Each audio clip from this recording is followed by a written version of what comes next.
I 1299 grundlagde Osman den første det osmanniske dynasti, der kom til at lede Osmannerriget.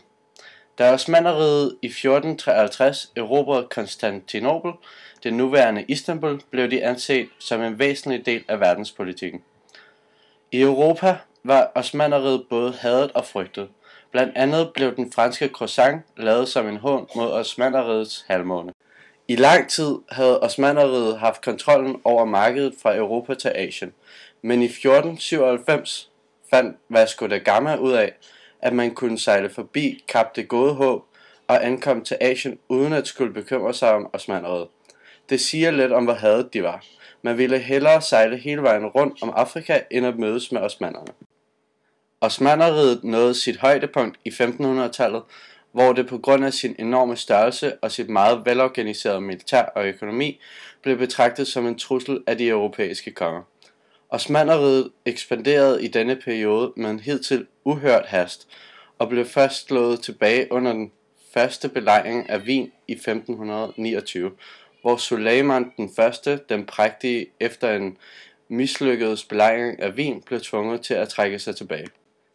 I slutningen af 1600-tallet nåede Osmannerriget sit geografiske højdepunkt og bestod af en stor del af Nordafrika, Mellemøsten og Sydøsteuropa.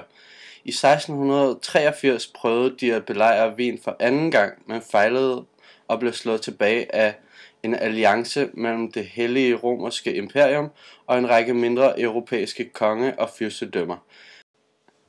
Dette nederlag markerede starten af enden for det osmanniske rige. I løbet af 1600- og 1700-tallet blev den europæiske centralmagt styrket, hvor det i Osmannerriget var lige omvendt. I slutningen af 1700-tallet indså sultanen, at det var nødvendigt at styrke centralmagten, og han prøvede at skaffe det med inspiration i Europa. Men det var for svag en indsats, og den kom alt for sent. Efterhånden som truslen fra Osmannerriget mindskede, blev der skabt et nyt syn på Osmannerriget. Dette syn fremhævede både de mere eksotiske og romantiske aspekter af riget, men også de mere dystopiske og tyranniske. Aladdin blev skrevet som eksotisk beskrivelse af livet i Osmannerriget, og der blev malet mange malerier med både kamp mellem osmannerne og europæerne, og med harmoniske billeder af vandpiber, kameler og anderledes mennesker. I løbet af 1800-tallet blev Europa meget industrialiseret og betydeligt moderniseret. Osmannerriget fulgte ikke med og fik mindre og mindre andel i den internationale handel. Sultanen ville ikke handle internationalt. De fik ikke den samme produktionsforøgelse som Europa. Disse faktorer betød, at magtbalancen forskød sig mellem Europa og Osmannerriget i Europas favør. Derudover fik rationalismen en stor indflydelse i Europa, og med det begyndte folk at kritisere Osmannerriget, ikke for deres fejlagtige tro, som man tidligere havde kritiseret dem for, men for deres religiøse fanatisme. Osmannerriget blev kaldt for Europas syge mand. Under 1. verdenskrig støttede Osmannerriget Tyskland. Da de tabte krigen, måtte Osmannerriget afstå adskillige store og betydningsfulde landområder til Frankrig og England. I 1922 blev sultanatet afskaffet. Egypten fik kæmpet sig til en delvis uafhængighed af England, og de ikke-arabiske områder af Tyrkiet og Iran opnåede uafhængighed og international anerkendelse. Det osmanniske rige blev styret af en enevældig sultan, der fra sit palads i Konstantinopel styrede hele riget med hård hånd. Sultanen er af mange beskrevet som en tyran. Gianfrancesco Morosini, en venetiansk diplomat, sagde blandt andet: Der har aldrig før været en konge eller herre, der er mere enevældig herre over sit folk end sultanen.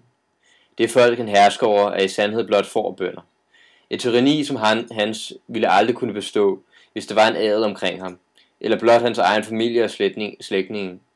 For at sikre sin magt får hver sultan sin slægtning i halshugget. Mens andre kilder beskriver sultanen som retfærdig og roser det osmanniske system, som belønner for færdigheder frem for fødselsfortrin.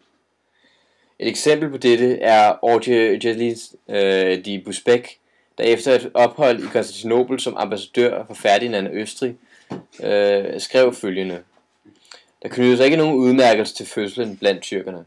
Den agtelse, der udvises en mand, afmåles ved den stilling, han indtager i statens tjeneste. Ved sine udnævnelser tager sultanen ingen hensyn til fordringer af rigdom eller rang. Han tager heller ikke hensyn til anbefalinger eller popularitet. Han betragter hver sag ud fra foreliggende kendsgerninger og undersøger omhyggeligt karakter, evner og anlæg hos dem, der skal forfremmes. Det er grunden til, at de har held med deres forehavende, og at de er andres herrer og dagligt udvider grænserne for deres imperium. Naturligvis har der været store forskelle på de individuelle sultaner, men en som alle, at de har haft en enorm magt. Tyrkiet har gennem de sidste 100 år gennemgået en moderniseringspolitik, hvor det blandt andet religion og politik er blevet separeret. De forsøger at efterligne vestlig politik og blive et mere demokratisk samfund. I starten ved hjælp af militær magt, men siden 1950'erne er det blevet mere frit og ligner mere og mere et vestligt samfund. Der er dog stadig store kulturelle forskelle mellem Tyrkiet og Europa. Da Osmannerriget og islam altid har været betydningsfulde grundsten i deres historie og kultur, og derfor bærer det moderne Tyrkiet stadig præg af det.